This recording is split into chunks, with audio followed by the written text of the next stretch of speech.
Welcome to episode 26 of You've Got This, Sis. Today we're talking to Avery Graham. She is my guest this week, and her mother was my guest last week, Rachel. This week we get to hear Avery's side of the story, so to speak. She was diagnosed at 12 years old with type 1 diabetes. November is Diabetes Awareness Month, and for many, they'll go undiagnosed for a while with the diabetes until it eventually is almost an emergent situation. So I encourage you to listen to Avery's story. I encourage you to hear Avery's heart, and I also encourage you to share this with anyone that you feel could benefit from Avery's story.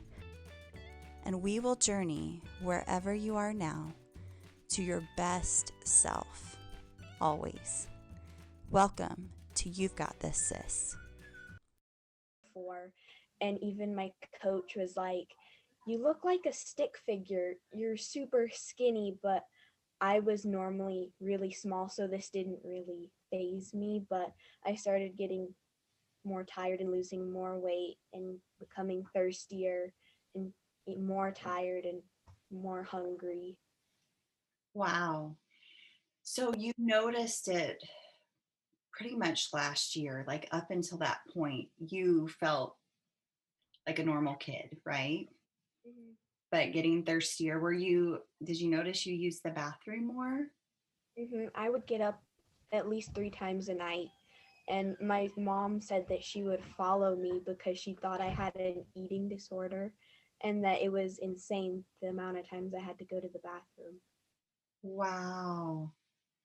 That is a lot because even if I get up once in the middle of the night, I'm annoyed that I have to get up. So 3 times during the night, you probably felt exhausted when you got up the next day. Mm-hmm. Okay.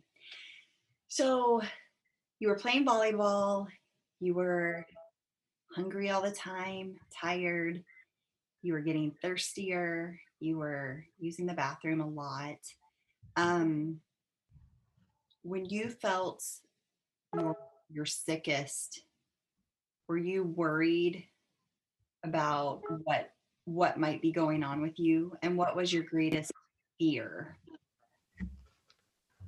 Um, I was just kind of worried that I was never really gonna feel better Yeah. and that everything was just gonna kind of go downhill. Um, at first, I thought it was kind of normal, and I was like, "Mom's happy that I'm drinking more water, so this is a good thing." But I just got really tired, and my face was pale, and I wasn't being my normal self. And I was like, "Am I gonna be like this all the time?" Yeah. Were you worried that it was anything more, or you were just kind of feeling like just I exhausted didn't. and not very. I didn't really think it could be anything more.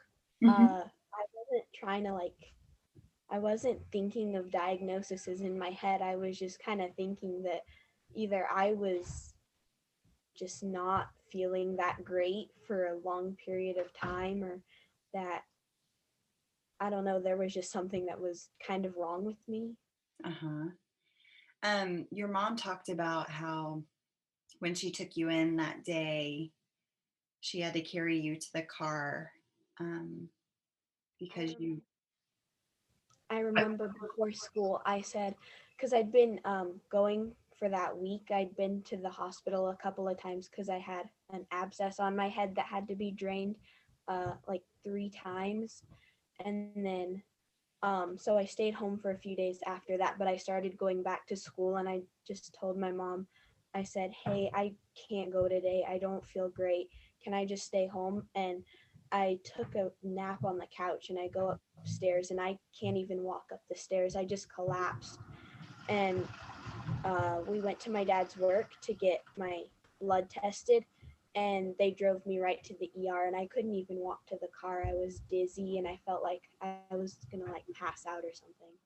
Oh, wow. Do you remember what your blood sugar was? It The meter couldn't read it. It just said high. I Okay. think when the doctors got the reading, it was around 700, 800, and the average is supposed to be like 100. Yeah, it was really high. No wonder you felt so terrible. And it had been like that for weeks, and Oh, it wow. was getting worse and worse. Oh, my goodness. Okay. Then you went to the hospital and they admitted you and probably put you on an insulin drip, right? Mhm. Okay. I remember them rushing me in, and I was in a wheelchair, and them quickly putting two IVs in my arm, and me just not really having a clue what was going on. Uh huh. I remember my mom telling me that I might have diabetes, and it just hadn't really struck me, but them rushing me in, it was crazy. I bet. Were you just kind of in a daze then? Or, I mean, you weren't really scared or anything, were you? Kind of. Kind I of. I wasn't completely sure. All my memories from that are kind of blurry just because I was always tired and didn't really have much of a clue what was going on. Yeah. When do you remember starting to feel better? Um, I started feeling better a couple of days after the hospital visit. Like they let me go, and I still wasn't feeling completely fine. Like I was still pretty hungry and wanting to eat everything in our house, but I think I started feeling a lot better after about a month and a half. Like I just felt better. Good. Yeah, more energy and um I couldn't serve the volleyball over the net, and I was getting really close. I come back from the hospital, hadn't like it'd been about a week after, and I went to serve the ball over the net, and it just soars over, and I was shocked. And look at you. coach was like, crazy what you can do with more energy. Yeah. More energy, more power, just a new girl, huh? Mhm. That's so good. Um, what was the most difficult adjustment for you? Knowing that for the first couple of months I had to jab needles into myself or let someone else jab needles into me. I remember I was like, okay, diabetes, I think I can work around that. But then the doctor took me off the insulin drip and used needles and shots. And that's when it really hit me that I was going to have to completely change like everything almost. I Did it remember ever get did it ever get to the point where it was easier for you? Did you give yourself your insulin? definitely it got a lot easier. I kind of realized that it was something that I needed to do and it wasn't much of a choice. Mhm. And was like, I can't let my mom or dad do it forever. And I just kind of started doing it myself. Is there a place that you would prefer to give yourself the insulin? And why? Like right here on my arm because like you can kind of pinch it out so it won't go too far like into the muscle, or my stomach because it's like a meatier like place with a lot more meat. So far, in visiting with Avery, we've learned what it was like for her to first be diagnosed with type 1 diabetes and how she was so severely high that her body was not um, utilizing the sugar that she was taking in, and it just was building up over time, that she got so lethargic and unable to really have the strength or energy to move. If you were to talk to somebody um, that is diagnosed with juvenile type 1 diabetes, what would you say to them? I know this sucks and it's really annoying, and you'll never not hate it, but it does get better. Because I remember the doctors telling me, oh, it'll get easier. It's like brushing your teeth. And it kind of made me angry at first because I was like, this is completely new. And you're trying to tell me that this is going to be easy, that it's like brushing your teeth, and that this is just, yeah. But I feel like over time it's just gotten better, and it has almost become like brushing your teeth. Wow. That's really neat to hear you say that. Um, because they were trying to normalize it for you in the beginning, and you were like, no. I was like, this is nowhere near normal. This is the least normal I've ever felt. This is like the least normal thing that could happen to me, and you're trying to tell me that it is? Right. So, probably to tell somebody it's okay to be angry Mm-hmm. too. And did you kind of notice yourself going through, in a way, a process of, I don't know if it'd be called grief, but a process of becoming, um, you know, I guess I'd want to say becoming a strong young woman with diabetes, and not that diabetes defines you? Has it been a process? Kind of. I remember the first day my mom told me that I was going back to school, I was mentally preparing myself. But when I woke up the next morning, I got out of bed and sat on the floor, and I was like, I'm not going. And my parents were like, yes, you are. And I just started crying. I was late for school that day, but I ended up going, and it wasn't as bad as I thought, but it was still a huge adjustment. So But later on, why didn't you want to go? I was just nervous and I just didn't feel ready. Mm-hmm. But then later on, I started to kind of make it part of my life. Like, I wouldn't let it stop me from playing volleyball. Um, this spring and fall, I played softball, and I love softball. I don't let it mess with like school and stuff. I just be me, but with some extra things to I help. love it. So you had to, in a way, develop that mental strength of, um, and your parents helped you because you didn't necessarily want to go to school, but you were told you had to, because it would have been easier to just stay home, right? Um, So at first, I thought I wasn't able to do it and that it was just gonna be like terrible, the worst thing ever. But got over it and just kind of kept doing the things that I love. you did it. And I love that you were like, nothing's going to get in my way. I'm going to do the things that I love. And this is just a part of who I am now. A little extra, right? um, did it get better once you got your pump?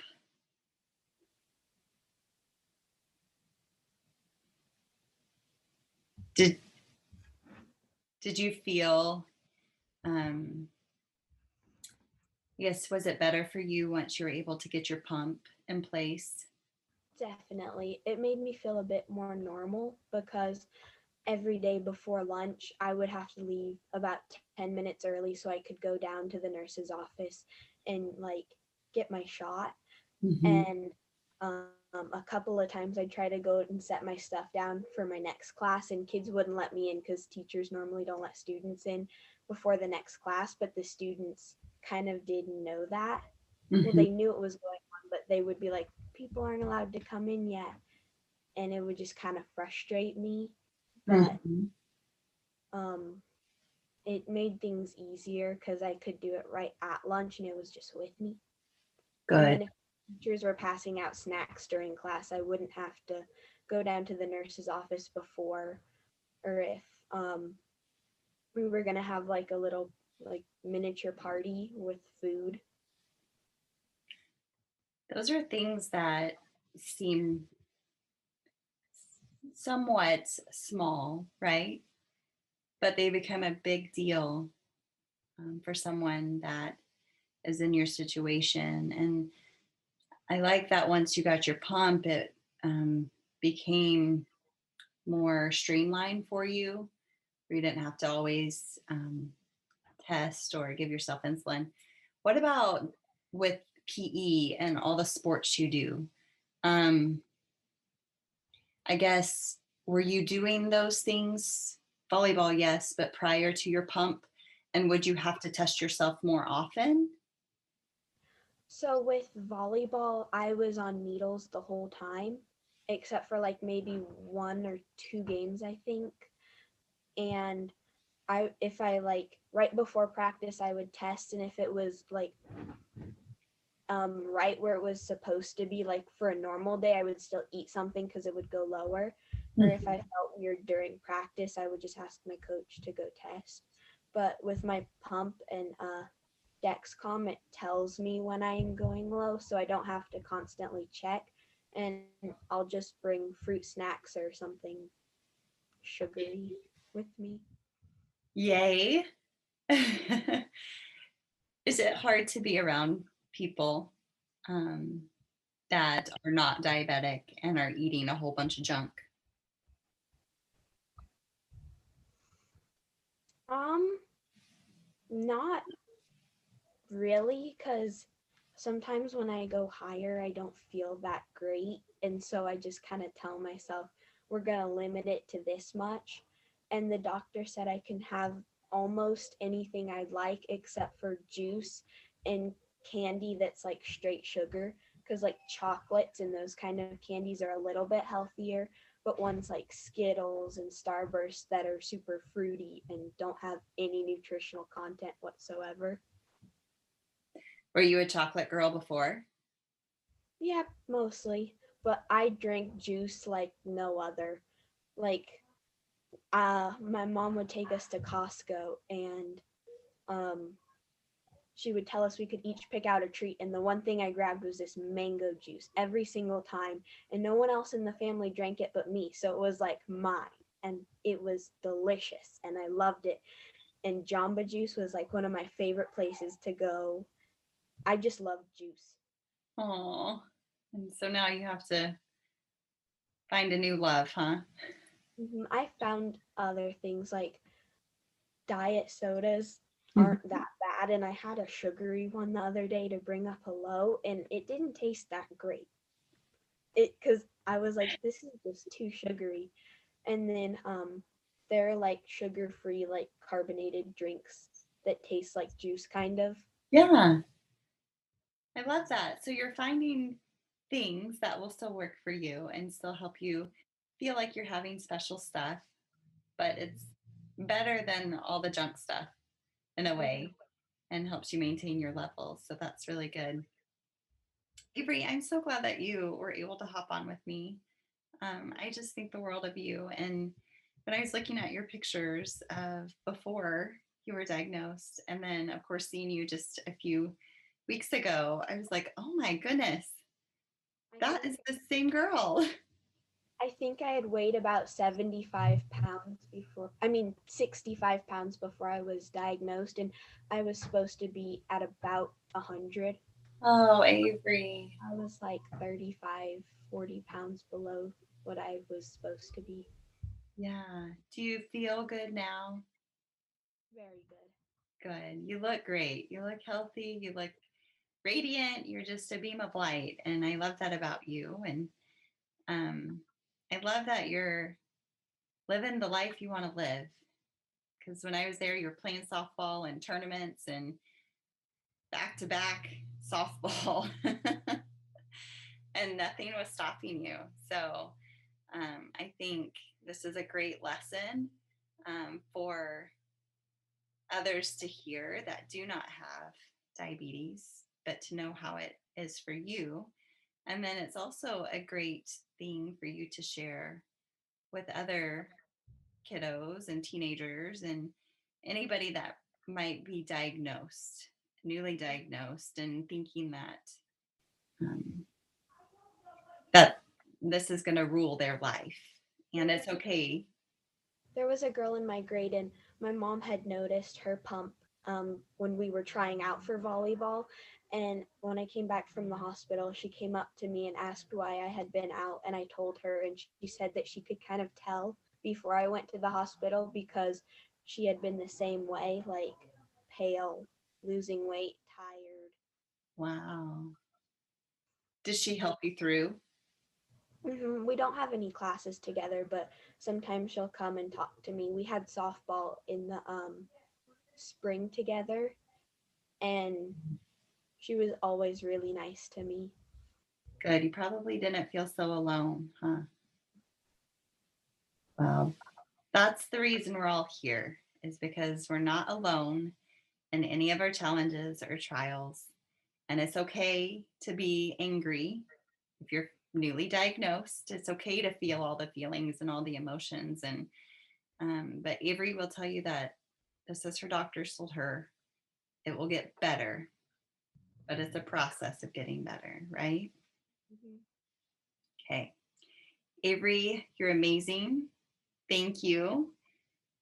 I think if anything, we would want to tell people, no matter what your challenge or your trial, you've got this, sis. And you've got this, little sis. Like, you have come through it with flying colors, and I'm so proud of you. You're welcome. Thank you for being here with me today. I hope that you have an amazing day and week. Until next time, sis, be sure to remember that you've got this. Also, go on and check out ygtsis.com. There you can find out what we're up to, podcasts, YouTube videos, and even the shop. Don't worry, it's a great place to be. It's a little bit of unwinding. It's a whole lot of real, and it's exactly what you need. Go check it out, ygtsis.com.